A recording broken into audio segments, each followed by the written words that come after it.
What's up, my brothers? In this video, I want to talk about how women manage their reputation. There was a press piece that I saw trending on social media the other day with Lana Rhoades, a former porn star who is trying to get her past catalog of work deleted from the internet. She's claiming that she wants it removed. She doesn't like that it exists. She's made some claims against the existence of said video evidence of her doing things with other men, making suggestions that it wasn't compensated well enough or she was perhaps manipulated into doing things, and has some regrets about it. So let's have a conversation about reputation management, because when I read this, I've noticed that the gals on the Ladies Night podcast are also doing the exact same thing when it comes to managing their reputation and putting their best foot forward. A woman goes through extraordinary lengths to make sure that her best foot is always forward. Anything that exists out there on the sexual marketplace that might compromise her value to the opposite sex, i.e. promiscuity, i.e. bad choices, is often hidden or at the very least attempted to be disregarded in some sense or regard. Let me give you an example. I was dating this gal years ago who stepped out on me. Okay, she had betrayed me. I had a sneaking suspicion that she was up to no good. There was a break. You know, women like to use the break to sort of go out there and test the waters and perhaps do things that may not necessarily be in the best interest of the integrity of the relationship. Maybe it's an ex, maybe it's some random hookup, but it just happens. So I had the sneaking suspicion that something was up. I had overtly asked her, I looked her in the eyes and I said, have you been seeing anybody else? Making reference to the break point, for example. A good woman, if there's a momentary lapse of reason in the relationship, won't do anything. She'll sit there, she'll think about it, she'll journal, she'll meditate. She won't go out and party. She won't go out and attempt to be intimate with other guys. She won't call up an ex for a quick fling or anything like that.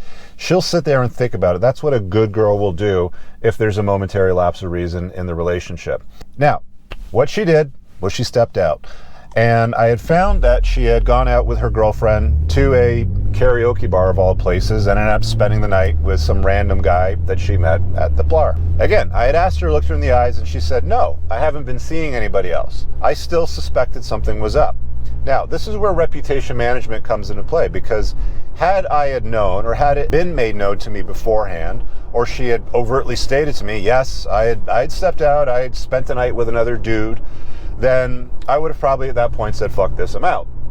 But because she concealed it, which is important to women to manage their reputation, concealing indiscretions and bad behavior, just like Lana Rhoades wants to get rid of her entire catalog of porn, as if that's going to erase the fact that the name Lana Rhoades is directly correlated with her promiscuous past, getting paid to film stuff for a little bit of money with different dudes over and over again. Again, reputation management is super important to women.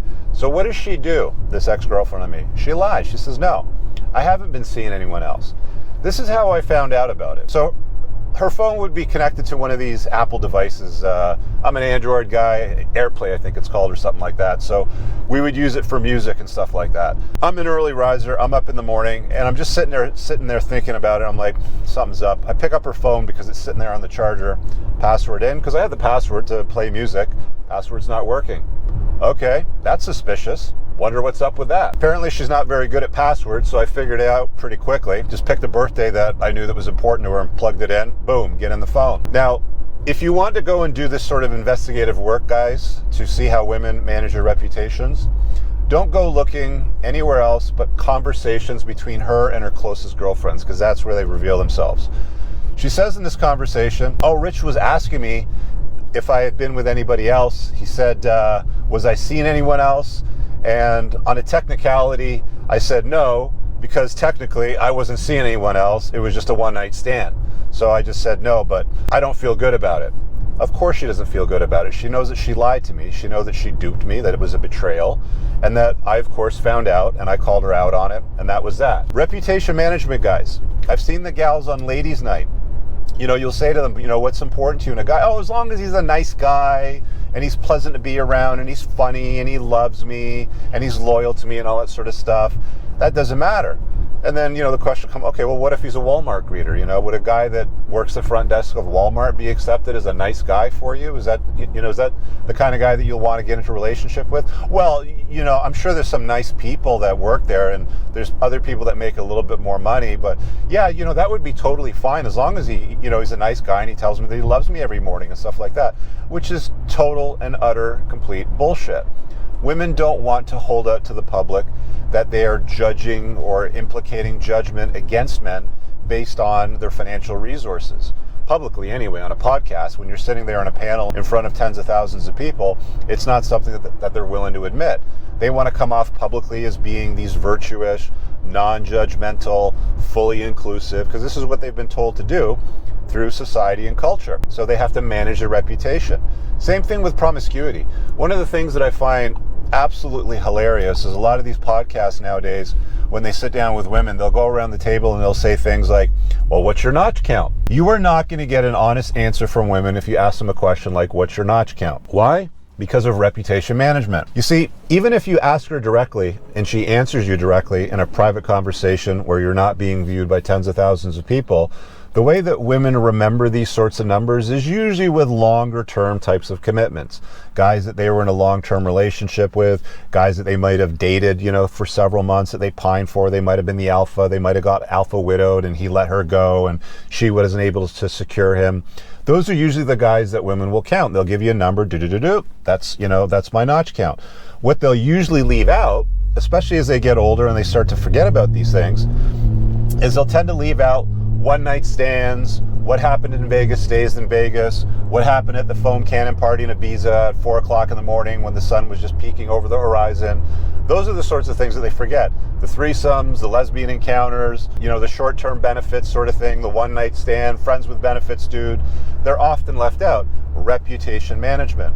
They'll even tell you directly, you'll say, have you ever had a one-night stand? They'll say, no, I haven't had a one-night stand.